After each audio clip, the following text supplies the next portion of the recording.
Voilà, depuis que je t'ai rencontré dans ma vie, tout a changé. Et voilà, c'est quoi? Na rencontre qui nini exactement. Alors, on beta solo, il y a lelo. Comment ça là pour que o éviter bah infection musuto zakanango na peau?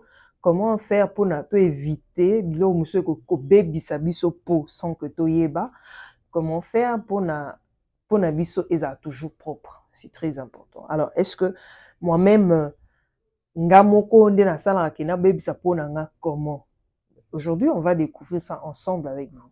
Alors, eza biloko esengeli to tika pour permettre à ce que peau na yo ezala bien, peau na yo ezala l'aise parce que peau pe esengaka mon pépé azaka pe na besoin ya ko respirer hein, ndenge yo respiraka pour ozala na bonne mine, ozala toujours belle, pimpante, toujours généreuse, c'est très important parce que environnement na biso esengaka pe ezala bien pour permettre biso tozala adapté, tozala mieux, tozala forme, to vivre mieux, c'est très important. Tu es sûr? Oui, je suis sûre et certaine à 100%. OK?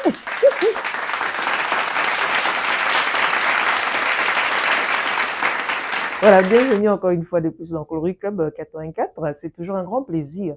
Yakoyeba Kebuzawana, c'est toujours un grand plaisir. Yako partager la bino, c'est toujours un grand plaisir. Yako sala que de partager la bino, tout sur la bino. Alors, les lones à baki, il y a des habitudes et sengelito tika pour de façon que pour na biso ezala en paix. Pour na biso ezala en forme, pour na biso ezala en bonne santé, comme tout le monde. OK? Ça mérite l'entretien, certes, mais ça mérite à ce que aussi ezala en forme, environnement na biso pe et ko permettre et azala l'aise. Ezaka te ke ba produit te. Environnement pe soki eza mabe et popé ezala kana souci hein, popé et komara moi mal à l'aise. Voilà, alors faut y remédier. C'est très important. Je vous retrouve tout à l'heure hein, pour Tobeta Masolo, to solo là, en long et en large.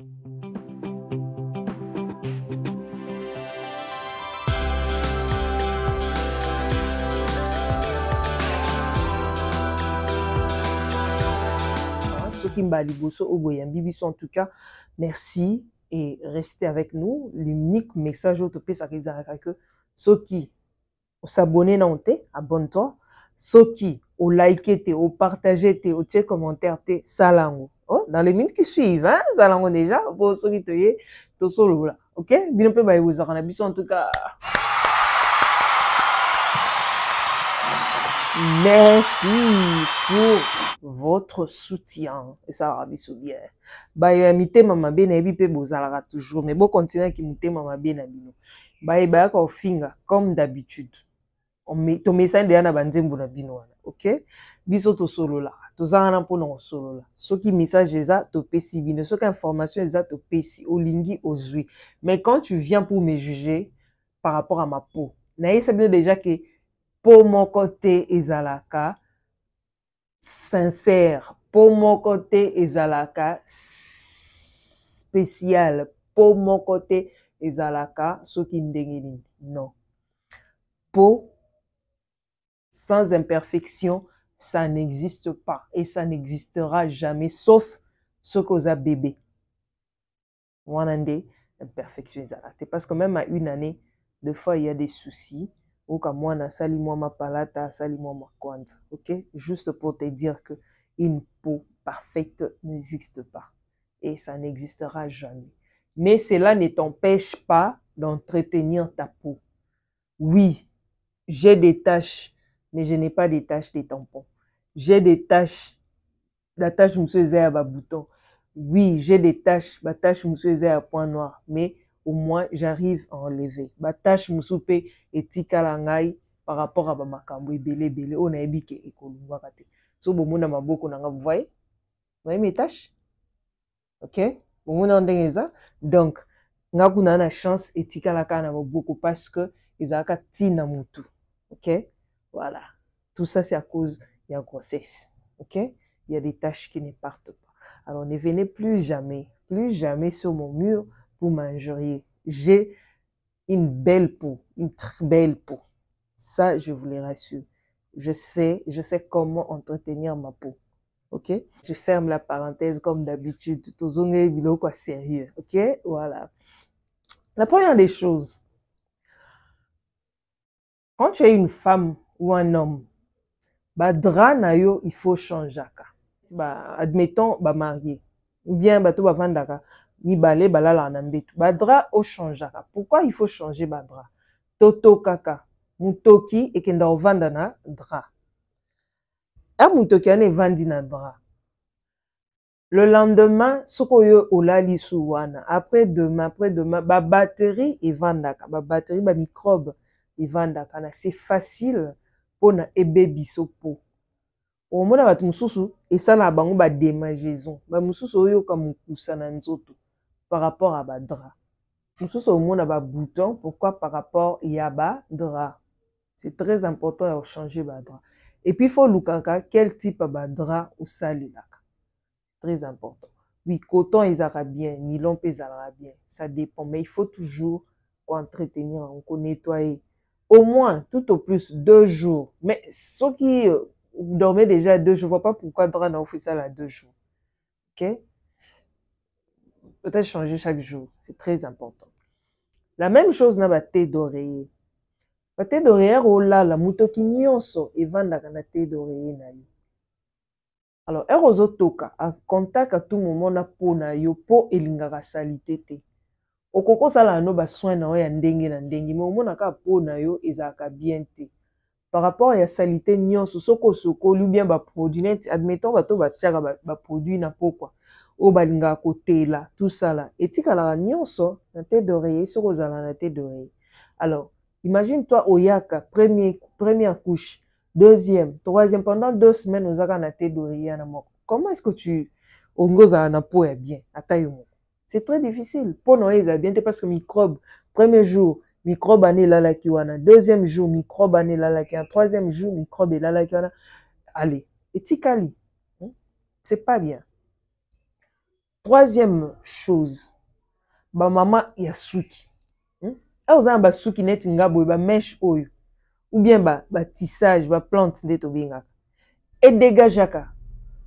Siko yo lokolo boza na kabelo na yo, nde okovanda nango pendant soki 6 mois, soki 1 année na mutu, osokolaka ngo te.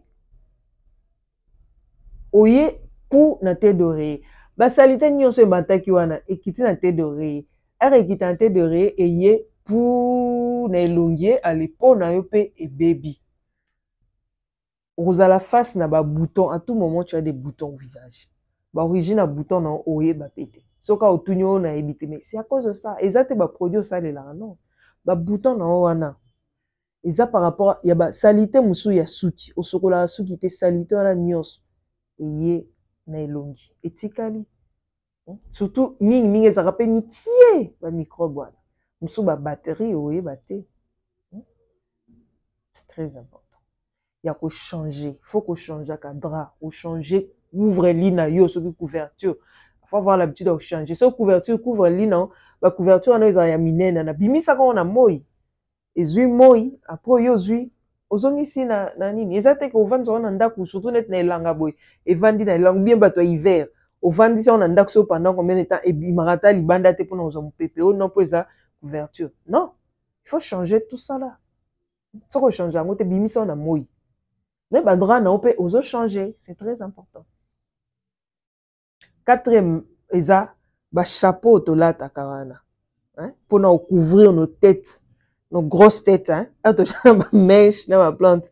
Au moment ande ya te comme atala mitu minene. Alors, erozui bonnet na wana olati. Mama. Bonnet wana moko ça na 1 semaine 2 semaines. Hein? Ah! Et puis déjà otoka kabutu mobimbo toke otoki mutoki nyonso ya bonnet wana evandi lobi nango susu mutoki nyonso evandi mutoki wana nyonso na salite nanu ya ba loto etondo na mutu likola suki okangaka pendant 1 année osokola yango te. Ya plante ochaka pendant 6 mois 3 mois ono po eza kabelo osokola yango te. Solo wana nyonso evanda na bonnet coûte changer na couleur. Osokola bonnet te. Oyo tie mutu ku olali. Olali salita na nyonso ya ba loto na wana ebima na suki na wana ekiti na mutoki wana ye pro tina elongi na après tu as des boutons sokolaka bonnet na o changer soko za na bonnet na moko osali nango 2 jours ozwi osokoli na moi boye sokola tiango ezwa mopepe eto na moi microbe wana elonga après ozwi olati basuki ovanda nango wana pendant so combien de temps oui toyebi bino kuna na poto suki ezalaka cher mais sokolaka mutu d'ailleurs mikolo mpe baperike ekóma nango perike mpe ekóma solo sokolaka nyonso c'est très important po ara ozotoka mitoki yana nyonso ekitaka ntina elongi très important bato neti azala ana mobali alali mutu solo na mobali bato azwi rhume mutu solo ça va pas non meshe mpe basokola yango ya pamba te fo sokola meshe na baproduit osokoli mpena suki na otiki mopepe ar nyonso bendaka yango te solo moye moto asurvivre eza ta changeaka suki ochange bonnet sombo ata 5 bonnet lelo olati olobi olati surtout bolinga babonnet ya satin mpe salite vandaka lelo olati olobi olati kuna onettoye yango otiango na moi changeaka biloko ya nyonso c'est très important. Alors un autre problème aussi c'est quoi? Ozala na maquillage yo oza championne ya fond de teint surtout so ozwi yango première couche deuxième troisième couche fond de teint tonda na elongi championne ozwa crayon na omatisi ekiti oyo tia basile wana etelemi yo na yo kaka banzaka kaka boye una mpe obwakami na talon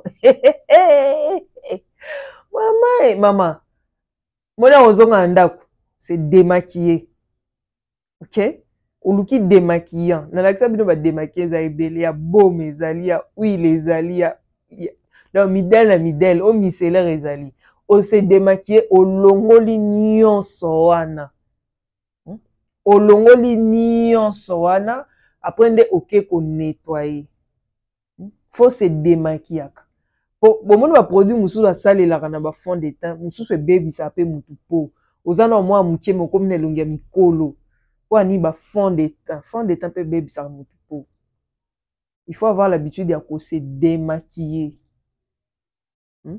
ose démaquiller ezaka te mpo ozose maquiller te ose démaquiller pena ose démaquiller olongoli basalite wana nyonso okoti douche fraîcheur na yo moko osentir fraîcheur wana kolalaka na maquillage te nini boye olali na maquillage ko oreye nyonso ebebi badra kutu na parlant pas et surtout kosokolaka na yo te na mwa mosala alembi azwi kaka dindisi mabongo atandi na singa etikali caché c'est démaquillaka pardon c'est démaquillaka yo ozaka makasi kota otya maquillage c'est démaquillaka c'est très important facilité mwa mosala ayebaki ere osokwa mpo zoni te ebalembaka mpe bape bato te yo maquillage ebele bongo yana bato batiaka bakushe ya maquillage azwi na fond de temps ma ya tie ere aya obakisa ya poudre osiko tala epese soko otalela na mosika we ya odepozaki onene ere odepose na badra ebebisa dra lelo tiango lobi otie lobi kuna otie badra echange na couleur salite wana nyonso wana ebebisaka mpe po okoma oyo ozalaka na babouton ozalaka na babouton faut toujours se démaquiller c'est très important ok voilà en tout cas lelo na suki wana bamasolo nazali nango besoin et partage na bino yango wana alors kobosana te kosabone kopartage na kolike oui nayebi ke oya oloba oyo nafingi yo te ya nde vérité bondimaka vérité yarmo nafingi yo te nalobi ka vérité oza mwa site apres vidéo changer plus question ya obebisaka badra na bafond de teint plus question ya okangamaka na chapeau na wana ya bonnet ya plante na pendant soki une semaine sans que sokola yango plus question solo na ndako mwa te plus question nafingi yo te nalobi kaka changer bizaleli à bientôt